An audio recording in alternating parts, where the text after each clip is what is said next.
Hello again, everybody. It's another glorious day of college football. Another Saturday, this time in the middle of October, where the weather is changing for the better, cooler, the leaves are changing, and it really feels like football season, not the 200 degrees in August. But hey, today is week 7 of a 13-week regular season, which means we are now over the halfway mark after today's games have been completed. It's amazing how time flies so fast with such a great sport and a great season. And this year's had a lot of good action so far, and there's still a lot more to come, especially for if your team is still in contention for national title chances or conference titles. A lot more football. So, welcome today. Welcome. We're going to do a short show, but we'll see. Depends on if there's chatting and stuff and things. We'll cover some different things. Primarily, what we're going to do first is we're going to look back at our show on Thursday night at 2022 SEC Weekly with Dadman, where we this Thursday we had a special guest with us that talked with us, and we also pick games with us like we do each week. And this week's guest was the great Clobbering Times. And go back and watch that show either here on Twitch or YouTube and see what he had to say about football, his experiences, a little more on the professional level than the college, but really a great and fascinating conversation that we've had. And the same thing for each of the previous weeks before that. We've had some very fascinating guests with their experiences with football, some not much experience with football, others with a lot of experience about football. Just a plethora of ideas and topics that we've discussed. It's been a great year so far. At this point, taking a chance to assess everything, with this being my first stream of this nature, of this topic, something that I really like. It has been a wonderful journey so far, finding out more about people with their experiences with football, with our guests, and even some people in the chat. It's been very, very interesting, and we will. I'm stuttering. Sorry about that, but I want to hear more stories out there. Hopefully, we can grow and have more people watch and participate, and and just have larger and deeper conversations regarding football, whether it's college, pro, whatever. And who knows, maybe eventually we may even branch out into other sports. But you got to start somewhere, and that's where we are today. Is we are going to talk SEC football, and we may preview some of the national games today that are coming up that could be of interest. So, with that said, we come with our normal disclaimer here at the beginning. We are not a gambling site. What we do here is not for gambling purposes. We're just friends having fun talking about football. We do pick games and we do pick winners. Nothing with points, spreads, or anything like that. Just, who do we think is going to win? Bragging rights, stuff like that. And we don't get too seriously into all the other side items. We do take our football seriously around here, very seriously. So, all right, and we got CJ in the chat. So you're saying I should? No. They're not for gambling. No. We take it seriously. We take the football seriously. Roger. Oh man, glad to see you, CJ. You're talking like a battle droid today, but I got it. Love that very much, CJ. Thanks for being here. So, and hopefully you learn more about and good morning to you, CJ. CJ is a good friend of the channel. Has done some the thumbnails for us and stuff, and he's one that hopefully we can teach some football to as time goes by, along with many other people. So that's it in the chat. If you have any questions, you want to talk some football, seriously throw it out there. We'll see what we can do and how we can address it. If I don't know, I'll look it up and get back with you. But Let's start looking at overall in the Southeastern Conference, which is our main focus on this channel, with the overall standings through the through 6 weeks of action. We see no surprises at the top with Georgia and Alabama, both undefeated in the conference and overall. A couple of little newcomers with Tennessee and Ole Miss still undefeated. Both are having very, very good seasons, and they had expectations, but better seasons than I think that they could have hoped for at this point. So with that said, we also have the middle of the pack, which is your typical guys: South Carolina, Kentucky, Florida in the East, and not a surprise there. A little surprise is Kentucky, considering they had high hopes to push Georgia in the East this year, but having quarterback injury, losing the game at home to South Carolina last week, even though they won the game at Florida, but they've lost two games in the East, which really puts them behind with chasing Georgia and Tennessee with only 5 games left. It would take a colossal meltdown by Georgia and Tennessee for Kentucky to have a chance at this point. Plus, I know the fans in Knoxville and Tennessee are really looking forward to playing Kentucky as well as Georgia coming up. And then at the bottom of the East is the typical Vanderbilt, Missouri teams that you know they're about where they should be and where they've been for recent years. But overall, good record, 3-3 and a 2-4 for Missouri. Season's not over, but we'll see what happens with them. But in terms of conference positioning, not much hope for them. Back over to the West, as we mentioned, Alabama and Ole Miss lead the top. They're moving towards a showdown in a few weeks for control of the West. LSU and Mississippi State are 1 game behind at 2-1. Some doubts about LSU, but Mississippi State could have a chance this year. But they need to win out, stay close to Alabama and Ole Miss as it comes up. And we'll look at that game, their game this week, in a little more detail in just a few minutes. And then at the end, really on this side of the bracket, there's some big surprises right here. You've got Texas A&M and Arkansas, both with only 1 win and one with 2 losses, one with 3 losses, but they're in the cellar with Auburn. People predicted Auburn would be at the bottom, but Texas A&M and Arkansas were projected to maybe even challenge Alabama this year for the title in the West. But currently, they reside in the basement. Both teams struggling with different issues. Texas A&M has had a very inconsistent offense this year, and Arkansas, for some reason, has just dropped three conference games in a row to fall to 1-3 in the conference. So a little unpredictability this year in the West, which is kind of surprising. The East is playing out about what I expected it to be, with Tennessee, South Carolina, Kentucky, and Florida all jockeying in that middle area behind Georgia. But as it is this year is playing out also like the last couple of years, everybody in the SEC is basically playing for second to lower places behind Georgia and Alabama. Until one of them get beat by one of these other teams, there's really not much that's going to change. It's going to be the same record each year. But, all right, let's see. Oh, people know by now, Dadman, don't have to plug me every time. I know more about football. Your uncle was a coach for 2 decades. Cool. And you played in college. I just don't know American stats. I don't watch it. Rather play. You know what, CJ? That's a very good observation right there.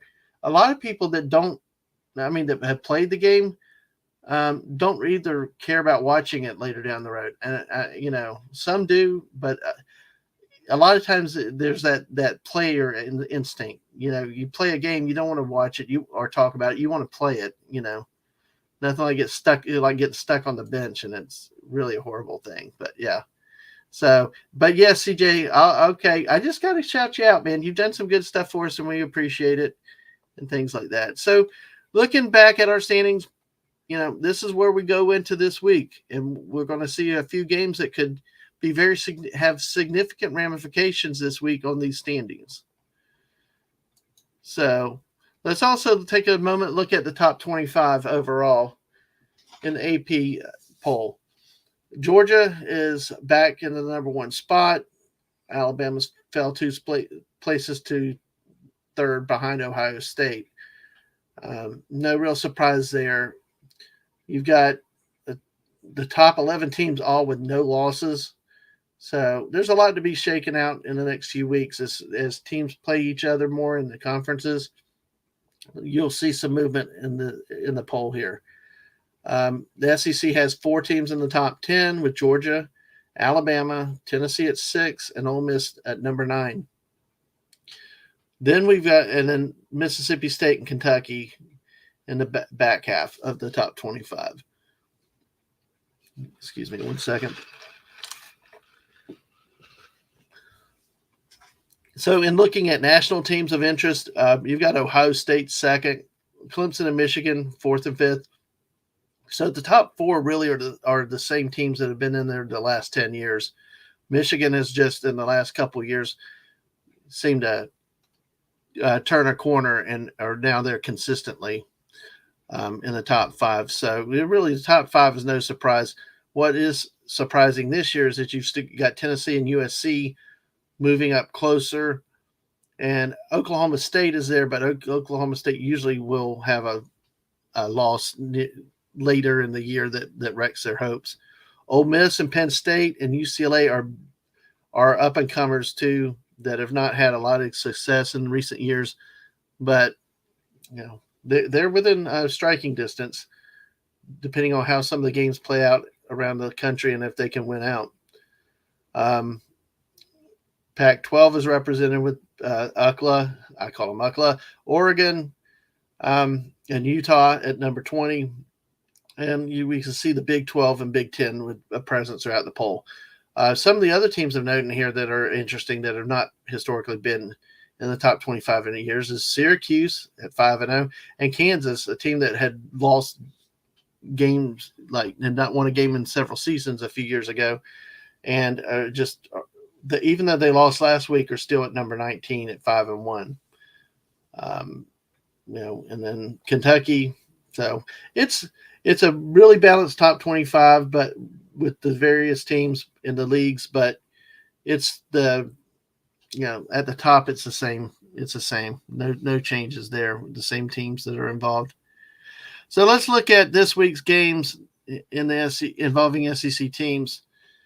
We have the Arkansas Razorbacks are going the road at Brigham Young this week. Arkansas is coming off 3 losses in a row. BYU's at home. First ever matchup between these two teams. Gets back down to a southeastern team going up to the elevations. How they can adjust and play. BYU's started off pretty well this year at 4-2, and it's one of those cross country games that you see this time of year that are usually played more earlier in the season, but it's an interesting time for this game in the midway point. A big game for me today is the LSU Tigers at the Florida Gators. Florida is home for this one. The series is a very balanced series with only one game difference between the two.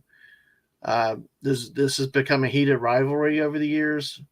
2016, there was a controversy about game cancellation or postponement because of a hurricane that was threatening Florida, and LSU didn't want to give up home game. So the Gators gave up the game for LSU that year and then got 2 games in a row at home. So it's interesting, the blood between the two schools. So if you look at the news articles, obviously there was a lot of animosity towards LSU for not working with the Gators to rescheduling that game. But, it adds to the fun of the series. And if that was not enough, the last time this game was played in Gainesville 2 years ago, Florida was 6th in the nation, The game got delayed and was not played until December when LSU had gotten healthier. LSU upset the Gators that game, with a last-minute 50-plus yard field goal. What's of interest of that was that the game was tied. The Gators had stopped LSU, and then for some reason, a Gator cornerback, when he tackled the LSU receiver, decided to take his shoe off, the LSU player's shoe off, and throw it 30 yards downfield. So, it's a interesting situation there. It's a history. Events like that really make memories in games like that. So, but Florida lost a lot with that, and honestly, in my opinion, that seemed to be the start of Florida's downhill the last 2 years. So, let's see what is. To be honest, though, main reason I can't follow football or even hockey these too many friggin' teams. You hit 30 plus. Yeah, that is true. Yeah, that is true. There's so many teams, and they keep expanding in some of the sports. So, yeah. Yeah, CJ, he knew it was a shoe. He knew it was a shoe. It was one of the most inexcusable. I can't even talk about it anymore. But yeah, he knew it was a shoe, tackled the guy, and pulled the shoe off as he tackled and flung it downfield. I would not have believed it, but I saw it. So next we have Vandy at Georgia, number 1 Georgia. This Georgia should be able to take care of business at home this week. Vanderbilt, though, having a much better season at 3-3, actually are able to score more points than they have historically in recent years. So Georgia struggled this year at times, even at home, with teams like Samford and Kent State, where they won by less than 10 points.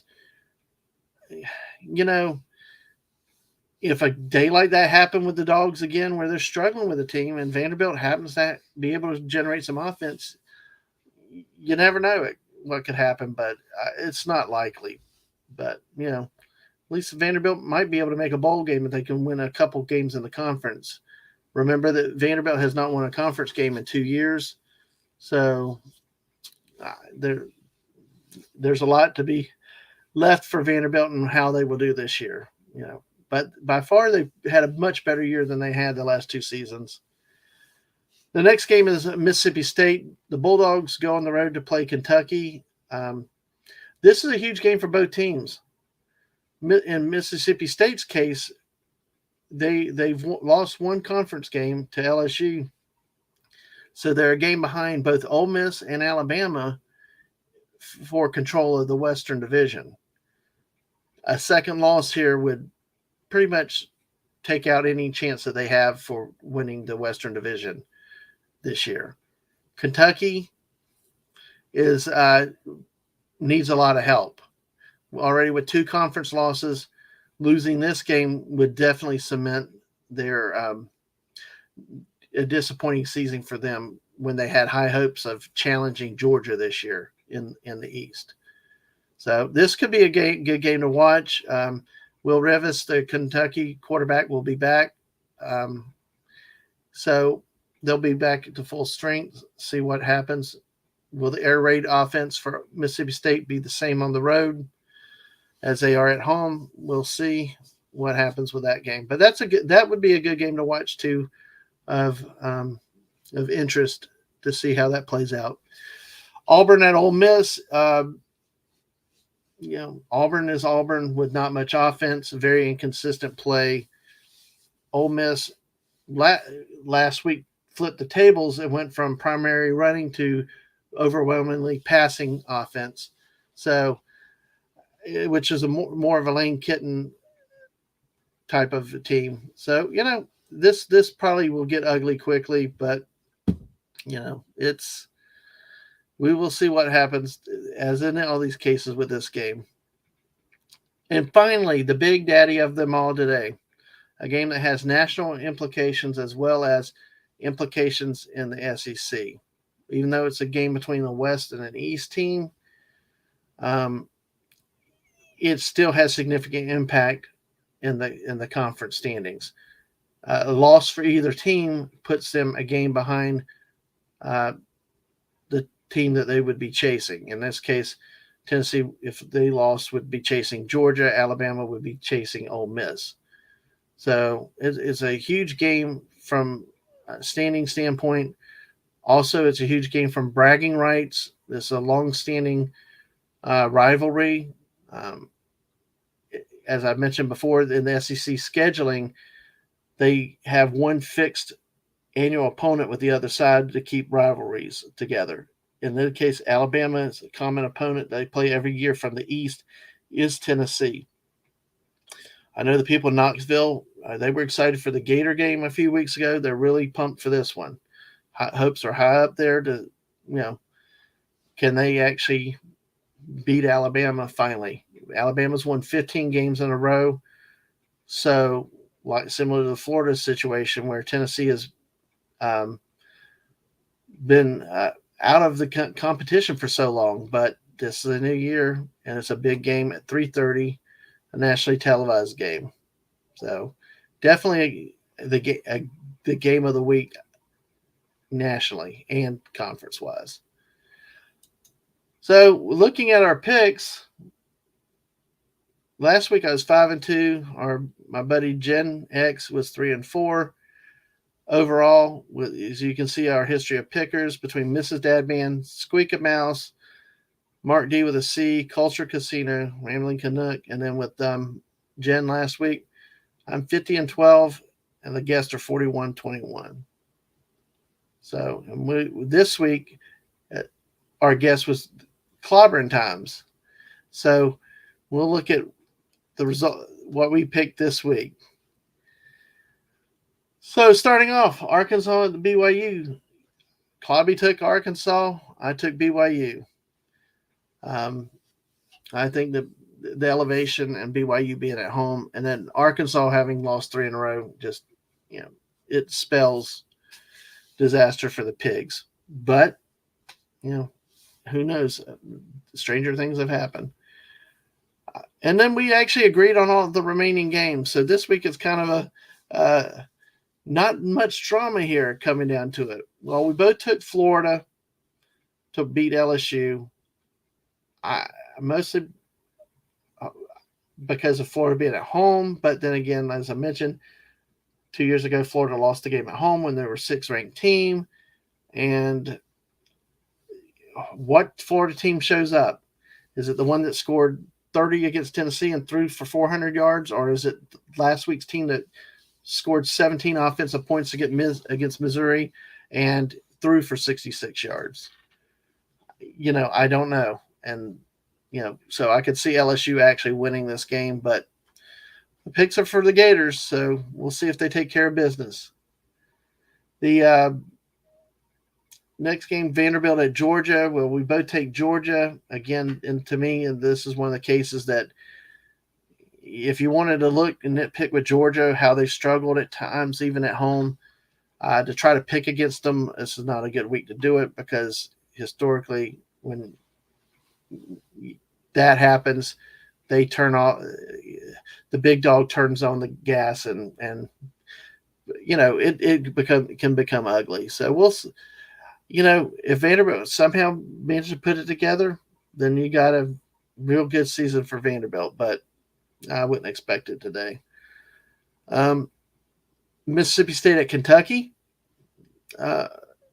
Again, Mississippi State's offense has been pretty consistent lately. They've been, except for the LSU game, they played well on the road at times. And Kentucky, even with the returning quarterback, has really struggled to score points this year. When you look at some of their wins, it was the defense that kept them in the game or got turnovers to get scores. So, Kentucky's just a disappointing season for them. The hopes were high for them. But Auburn at Ole Miss.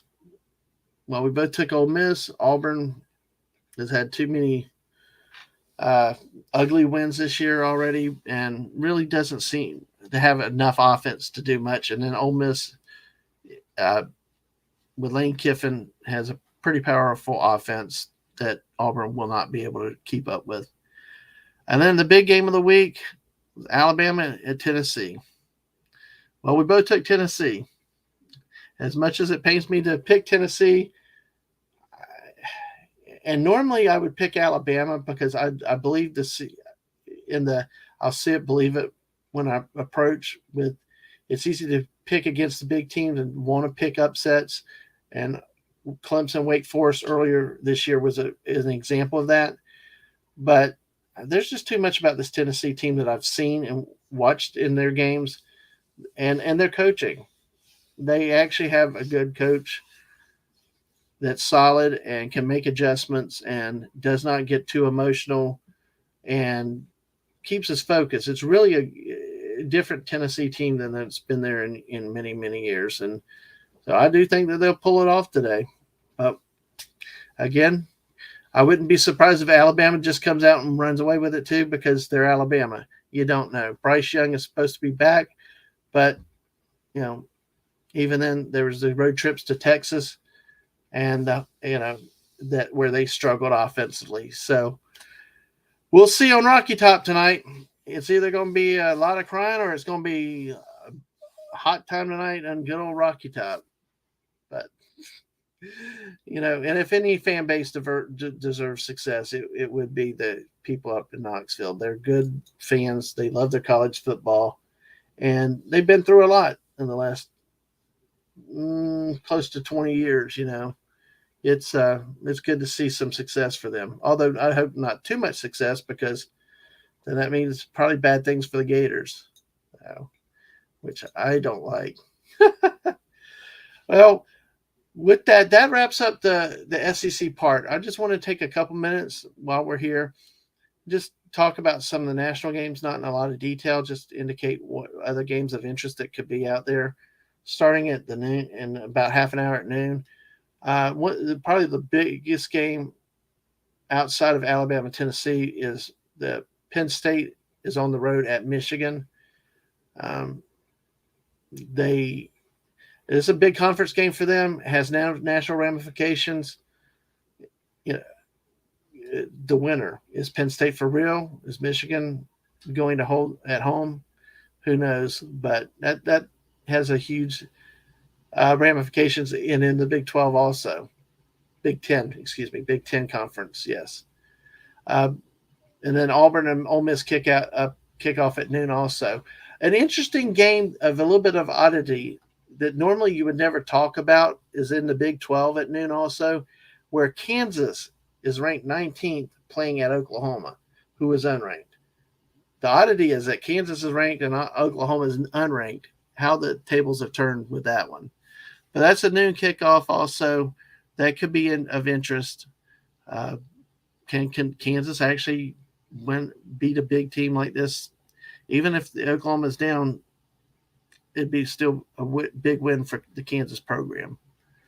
And Iowa State kicks off at Texas at noon also. So a lot of action in Big 12, Big 10 at noon.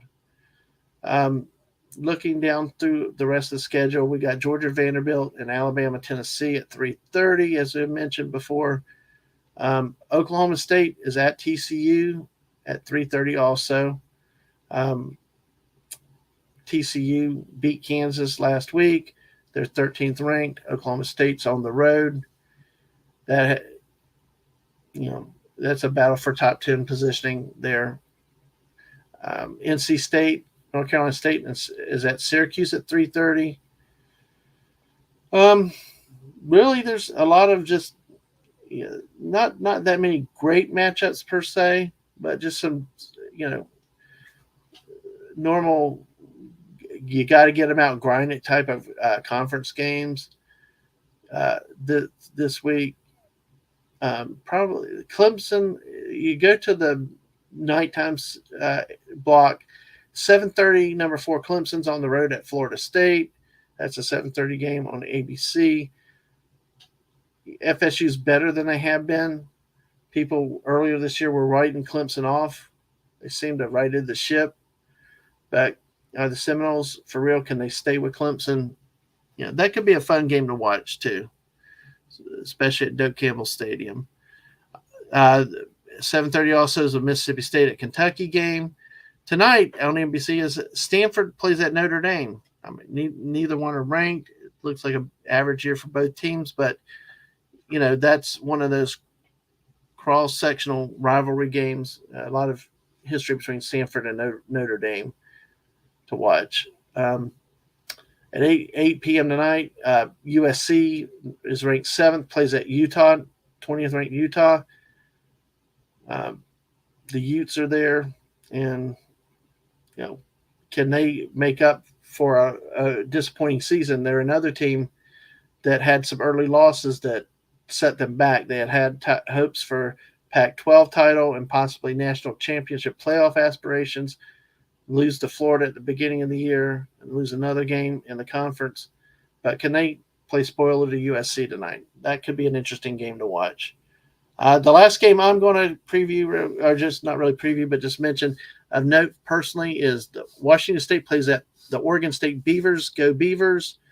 And that'll be at 9:00 tonight Eastern time. So, that's a game I like to watch. The West Coast football. If you're ever an insomniac, some of that West Coast football, whether you watch on ESPN or other networks, a lot of that West Coast football can be very high scoring and entertaining, and definitely worth the look out there. So anyway, well, hey, we made it about half an hour. That's kind of cool for this, and I appreciate your patience. I appreciate your attendance. I appreciate you being here and listening. So I'm going to preview. We've got our next show Friday at 7 p.m. It's a special time. Our scheduled guest is Esh Singh, my friend from the UK, and this one might be a very interesting show. Be a little bit different, and I look forward to it. And I think it'll be loads of fun, and it'll be a good time. We all have. So hope to see you there Friday night, 7 p.m. Eastern. Follow me over on Twitter at DadmanWalking55, also on Twitch TV, DadmanWalking55, and also the channel on YouTube, DadmanWalking55. One's made it very easy. One name for everything. So, but also share everything out. Talk to people that might like football, or even if they don't. One of the best things that happened with this is just the conversations with the guests have been fascinating. And even if you don't like football, even if you don't like the stats, some of these conversations have just been so meaningful and in depth and really personal. And that's the beauty of the game and coming together with people and hearing stories like this. So if you on the Twitch side, follow us there. On the YouTube side, make sure you like the video, subscribe. Let's get to 100 so we can, 24-hour stream or whatever I promised. But, let's have a good time with it, and, appreciate your support and all. And yes, you're welcome, CJ. Thanks for being here. And I will definitely say hi to her for you. And, I appreciate it, everybody. Thank you. If you lurk, thank you. If you watch this on replay later, thank you. You just appreciate everybody's support. And with that note, I'm going to say good day, goodbye. Have a great day, and go watch a lot of college football because I plan to today. Bye, all.